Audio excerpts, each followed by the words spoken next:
Deuteronômio, capítulo 17, versículos 14 a 20.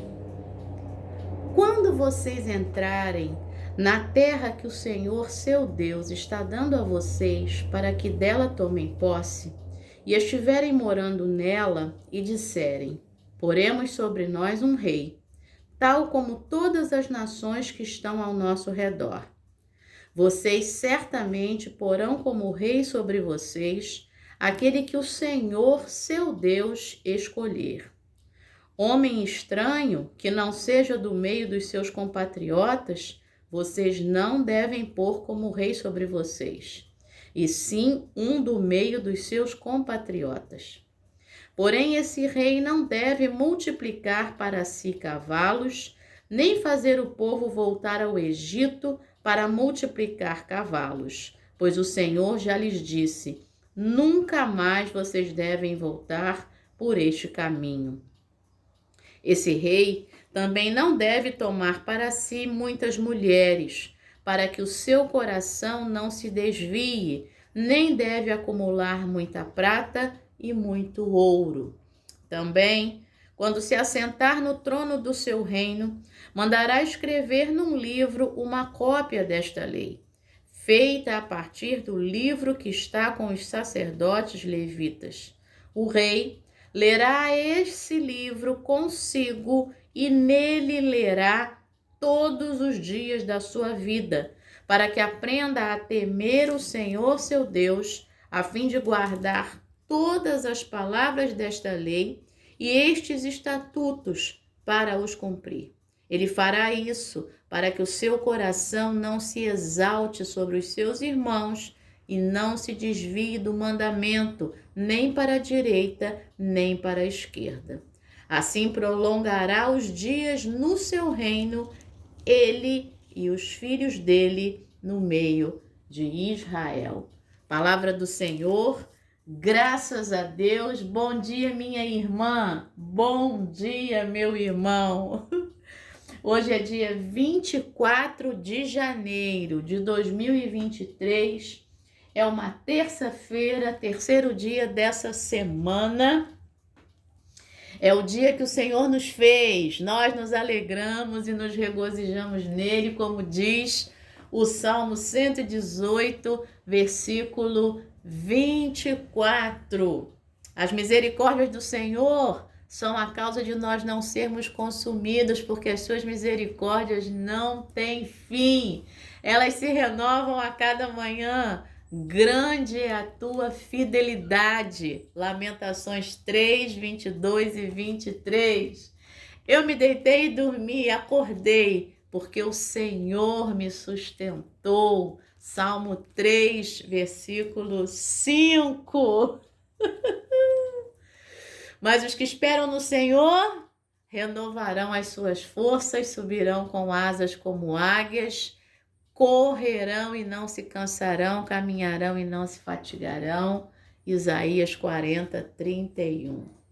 Porque a sua ira dura só um momento, mas no seu favor está a vida. O choro pode durar uma noite, mas a alegria vem pela manhã. Salmo 30, versículo 5.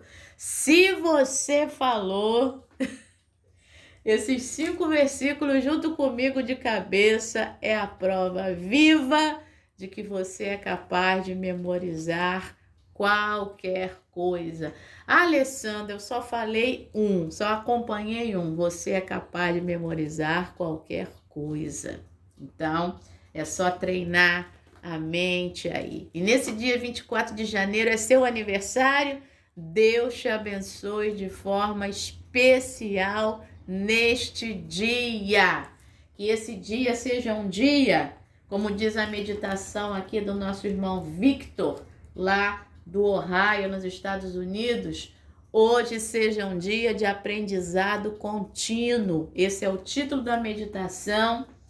A leitura nós fizemos em Deuteronômio 17 e o texto da epígrafe é: Deus guia os humildes na justiça e ensina aos mansos o seu caminho. Salmo 25, 9.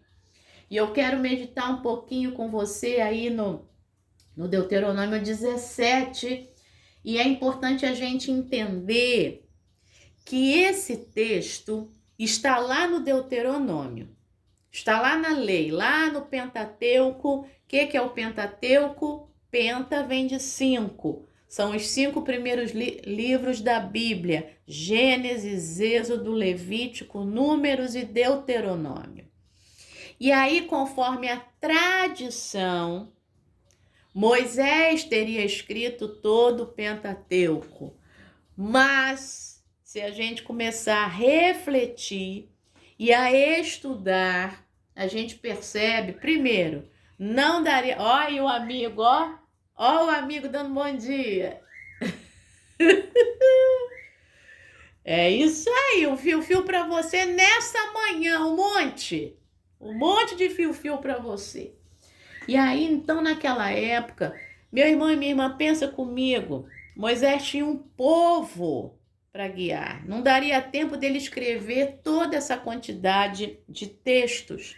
E segundo, esse texto é um texto clássico para pensar o seguinte: o texto está falando de reis, né? Da colocação de um rei, tudo que o rei não deveria fazer.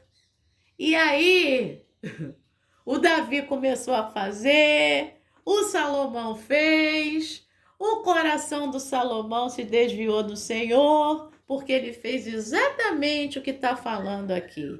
Ele juntou para si cavalos, ele juntou para si mulheres e ele juntou para si muitas riquezas. Aí eu te pergunto, como naquela época em que eles ainda estão no deserto, se reunindo, se estruturando como povo, já vem a questão do pensamento do rei. A questão do rei só vai aparecer lá no primeiro livro de Samuel, quando o povo tem a decisão que aqui vai se falar.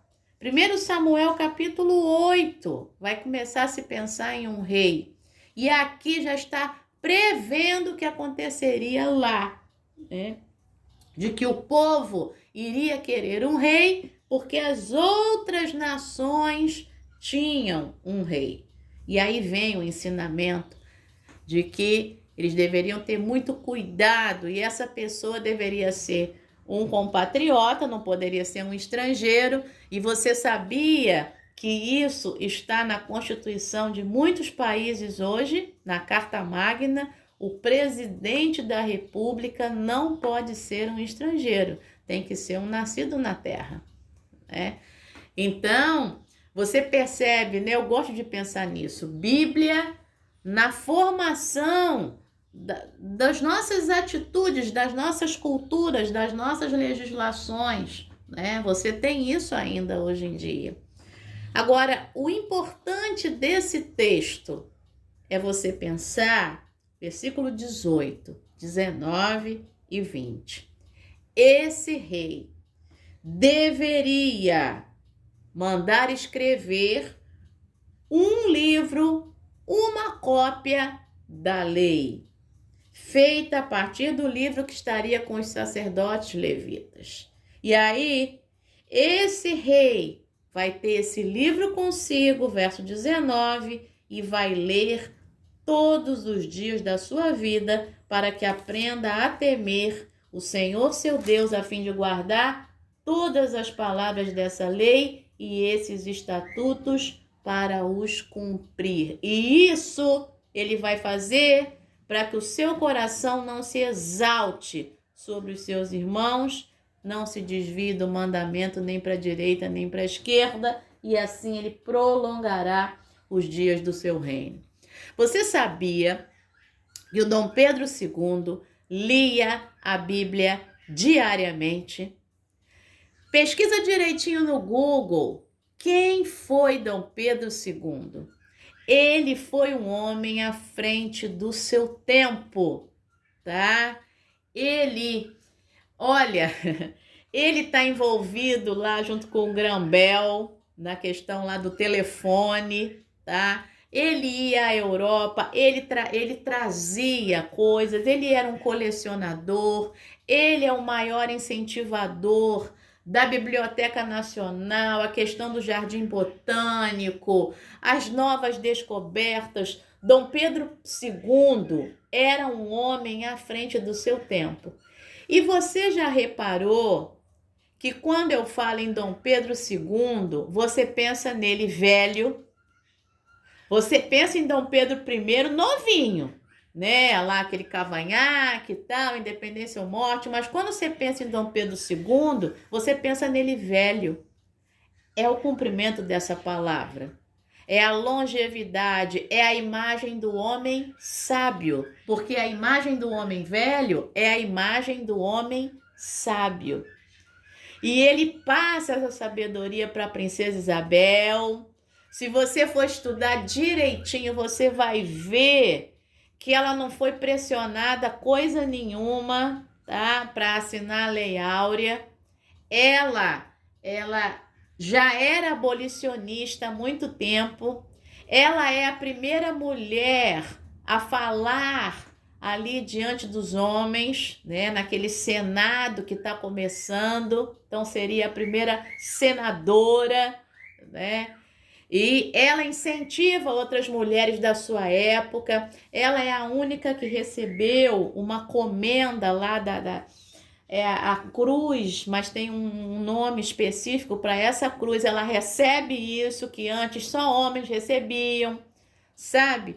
E aí você vai percebendo como é que a Bíblia é importante para o rei, para o imperador, para o presidente da república, para o legislador, sabe? Porque a Bíblia não é só um livro religioso, ela é um livro de justiça, de sabedoria, de tudo. Ela tem ensinamento para a vida, né? Aí como eu incentivo aí a gente a ler o livro de Provérbios. Então, pensa nisso nessa manhã, como a Bíblia é importante para a nossa vida, não só espiritualmente, mas também para a nossa mente, para a nossa alma e até para o nosso corpo, né?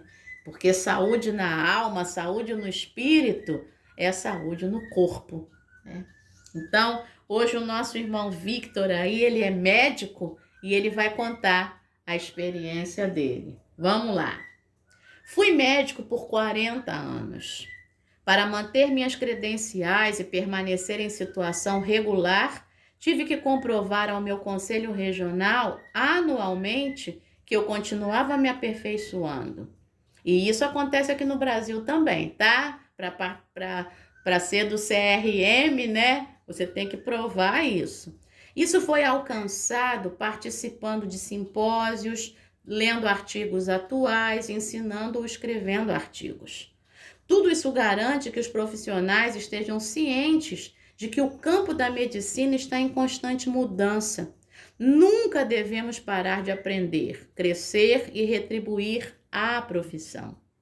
Descobri que nossa caminhada de fé é semelhante.